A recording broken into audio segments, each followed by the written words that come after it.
নতুন অস্ত্র প্রতিযোগিতার সূচনা করেছে ভারত পাকিস্তানের ড্রোন যুদ্ধ।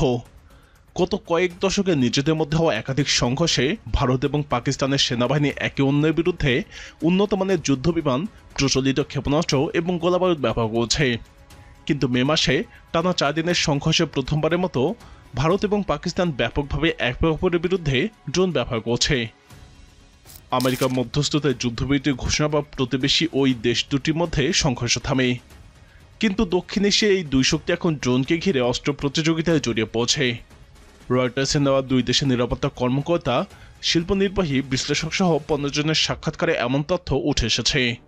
ভারত এবং পাকিস্তান গত বছর প্রতিরক্ষা খাতে $9,600 কোটি বেশি খরচ করেছে। ড্রোন ফেডারেশন ইন্ডিয়ার কর্মকর্তা স্মিথ শাহ বলেন, ভারত স্থানীয় শিল্পে ব্যাপক বিনিয়োগ করার পরিকল্পনা করছে। ইউএভি বা ড্রোন খাতে আগামী 12 থেকে 24 মাসে প্রায় $47 কোটি ব্যয় করা হতে পারে, যা সাম্প্রতিক ভারত পাকিস্তান সংঘর্ষের আগের ব্যয়ে প্রায় 3 গুণ বেশি। এ মাসে ভারত জরুরি সামরিক সরঞ্জাম কিনতে প্রায় $460 কোটি বরাদ্দ করেছে। এই তথ্য দুজন শিল্প বিশ্লেষকও নিশ্চিত করেছে। অর্থাৎ ভারত জরুরি ভিত্তিতে বড় অঙ্কের সামরিক কেনাকাটা করার সিদ্ধান্ত নিয়েছে। এ বিষয়ে অবগত দুজন ভারতীয় কর্মকর্তা জানিয়েছেন, অতিরিক্ত তহবিলে কিছু অংশ যুদ্ধ এবং নজরদারিতে ব্যবহৃত ড্রোনের জন্য বরাদ্দ করার পরিকল্পনা করছে ভারতের সামরিক বাহিনী। ভারতে সাধারণত বছরব্যাপী প্রশাসনিক প্রক্রিয়ার মধ্য দিয়ে প্রতিরক্ষা সামগ্রী ক্রয় করা হয়। তবে ভারতীয় ইউএভি কোম্পানি আইডিয়া ফোর্স টেকনোলজির ভাইস প্রেসিডেন্ট বিশাল সাক্সেনা বলেছেন, এখন সরকার অন্যতম দ্রুততম শক্তিতে ড্রোন নির্মাতাদের ড্রোন পরীক্ষা এবং প্রদর্শনের জন্য ডেকে পাঠাচ্ছে।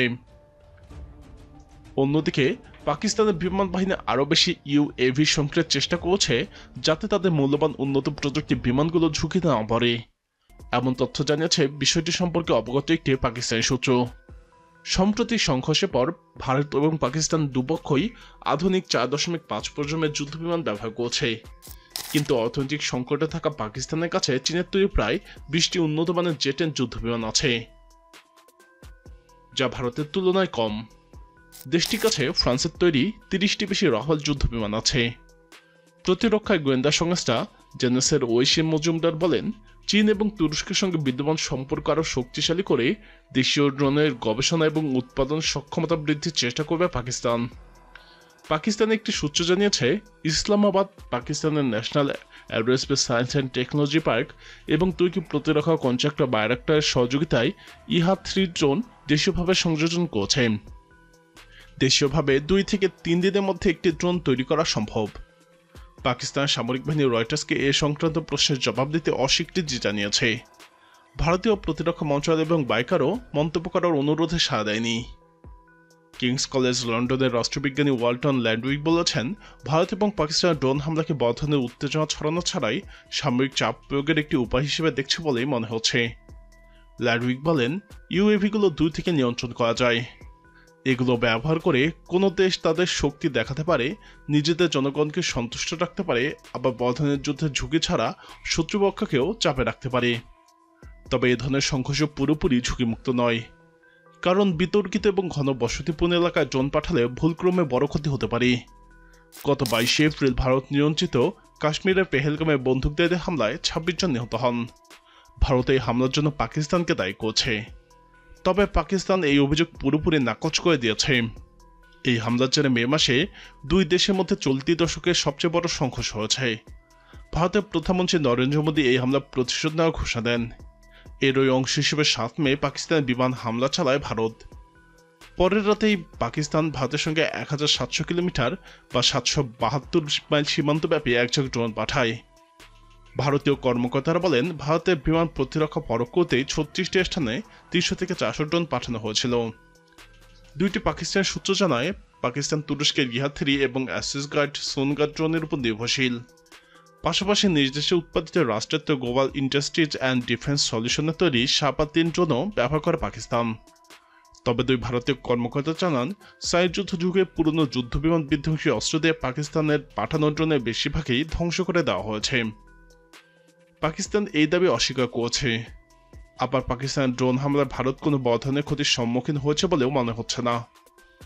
ভারতীয় অবসরপ্রাপ্ত ব্রিগেডিয়ার আংশুমান নারাং বর্তমানে Delhi centre for joint warfare স্ট্র্যাটেজির ইউএভি বিশেষজ্ঞ হিসেবে কাজ করছেন। তিনি বলেন, ভারতের বিমান বিধ্বংসী কামানগুলো ড্রোন যুদ্ধের জন্য নকশা করা হয়নি, কিন্তু আশ্চর্যজনকভাবে এগুলো কার্যকর প্রমাণিত হয়েছে। আমি যেমন আশা করেছিলাম তার থেকে 10 গুণ বেশি ভালো। একটি ভারতীয় এবং দুটি পাকিস্তান সূত্র অনুসারে ভারত পাকিস্তানের আকাশসীমায় ইসরায়েলি হারব বা আত্মঘাতী ড্রোন, পলিশ ওয়ারমেট, ক্ষুদ্রাকৃতির আত্মঘাতী ড্রোন এবং দেশীয়ভাবে উৎপাদিত মনুষ্যবিহীন আকাশযান বা ইউএভি পাঠিয়েছে। এগুলোর মধ্যে কয়েকটি ইউএভি সামরিক বা সন্ত্রাসী ঘাঁটিতে নির্ভুলভাবে হামলার জন্য ব্যবহৃত হয়েছে বলে উল্লেখ করেছেন দুজন ভারতীয় কর্মকর্তা। পাকিস্তান দুটি নিরাপত্তা সংশ্লিষ্ট সূত্র নিশ্চিত করেছে ভারত বিপুল হার্ব ড্রোন মোতায়েন করে। ইসরায়েলের অ্যারোস্পেস ইন্ডাস্ট্রিজ দূরপাল্লার এসব আত্মঘাতী ড্রোন তৈরি করেছে। অস্ত্রসজ্জিত এসব ড্রোন নির্দিষ্ট এলাকার আকাশে দীর্ঘ সময় ধরে চক্কর দিতে এবং লক্ষ্যবস্তুতে আক্রমণ চালিয়ে নিজেকে বিস্ফোরিত করতে পারে।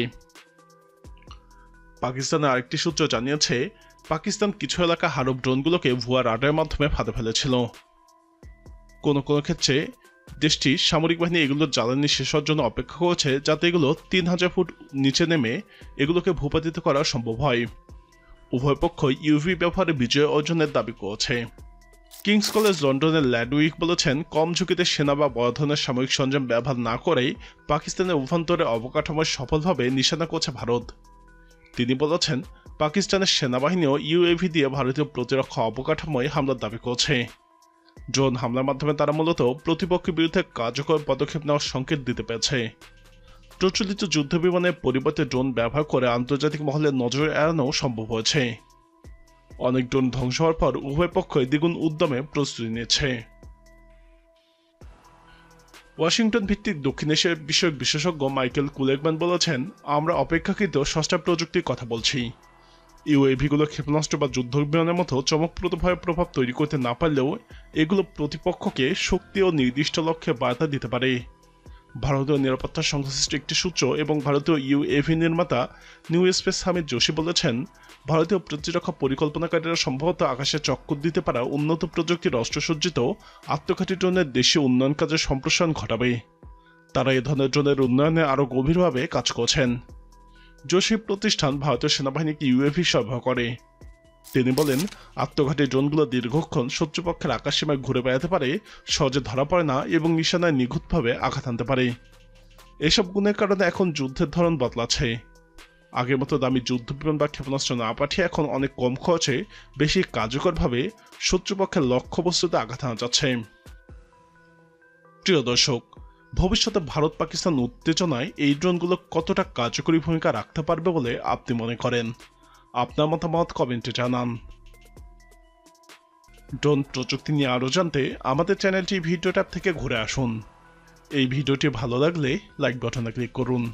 ভিডিওটি আপনার বন্ধুদের সাথে শেয়ার করে তাদেরকেও ভিডিওটি দেখার সুযোগ করে দিন।